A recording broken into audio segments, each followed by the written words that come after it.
Hello everyone, Matt Thompson with you here in Geelong on afl.com.au for another Gillette AFL trade period update. And the story down here, of course, is Josh Caddy. The Cats have got their man, the Gold Coast Suns player, returning home to Victoria. He is very happy about that. It's fair to say he was pretty homesick. He spoke about why he wanted to come back to Victoria today.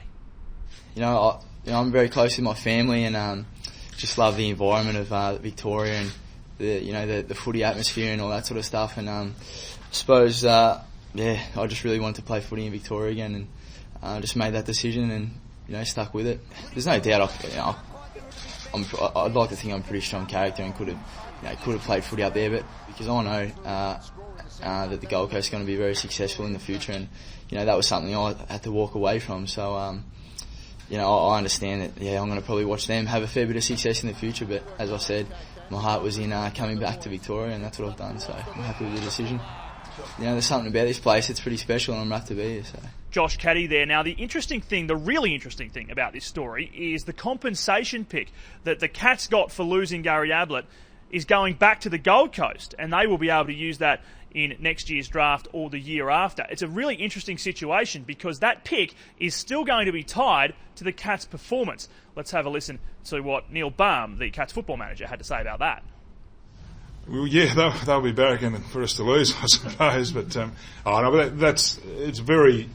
it was very challenging for the AFL to make all of this stuff work around the expansion clubs. So there was always going to be these kind of anomalies. But Gold Coast know where they fit with that. The worst it's going to be is next to the Premier's pick, and the best it's going to be is next to the last team's pick. So that'll all work itself out. But it's quite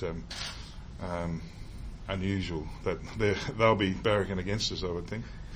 Neil Baum speaking there. Now, Hamish McIntosh is another man that the Cats are targeting from North Melbourne, but strictly, Neil Baum says he's not allowed to comment on trades before they are done, so he won't comment on it. We'll wait and see if anything more develops in that space. Now, up at Melbourne today, the story remains Chris Dawes and Scott Gumbleton, two men that the Demons are after. Are they going to get their men? Let's get an update from Coach Mark Neild. Lee Brown and I rolled around to see Dawsey straight away, and he let us in, so that was a good start. And look, that was also part of the Mitch Clark thing 12 months ago, having Jade Rawlings on our coaching staff who coached Mitch while he was in Brisbane. That's really important. And so we know what type of player Chris is. We'd really like to have him at the Melbourne Footy Club, and we'll wait till the end of the weekend. He may or may not be.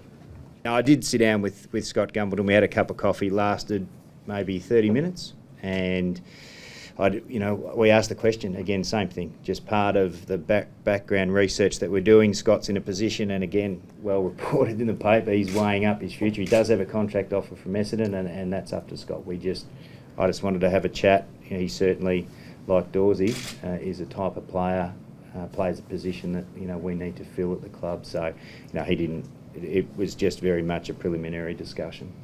That'd be all right, I reckon. Clark, Gumbleton, Dawes, they'd all get a game if they'll fit, I reckon. Mark Neild there updating negotiations on Dawes and Gumbleton. It would be a very, very interesting setup if they can indeed get those two players. Now, the Demons today unveiling Jesse Hogan. He's the 17-year-old from Western Australia that they've secured via GWS in the mini draft, but he won't be eligible to play next season. Nevertheless, he is delighted to be a Demon. Took a while to sink in because I was with my brother, and he's always been a big role model, so we just sort of sat there for a while and sort of thought about it, and then we got really excited, as you would. Who do you base your game on, Jesse? I guess Matthew Pavlich or a Jonathan Brown sort of player, like real competitive, and Matthew Pavlich because he's not really, doesn't sit in the forward 50, he sort of runs around the ground and tries to get his ball, when we knew that we would be at the pointy end of the draft, we certainly narrowed our focus, and Jesse was right. We did put him under a little bit of heat in his interview, but not that it was all based on that. But he presented himself as exactly what he's doing now. A very confident young man who plays a competitive brand of footy. And what sort of things did they ask you at the Commonwealth?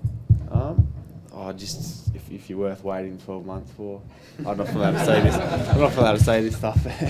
I'll cut you off if you go too far. Yeah. Jesse Hogan speaking there at the Demons. All right, we've got it all covered for you here on afl.com.au. Our reporters are on the phones making calls, and any news they get, it will pop up online as soon as they have it. We also have Gillette Trade Radio for you on the air each afternoon, and our video reports will keep on coming as well. So make sure you click back soon. This is afl.com.au, where footy news happens.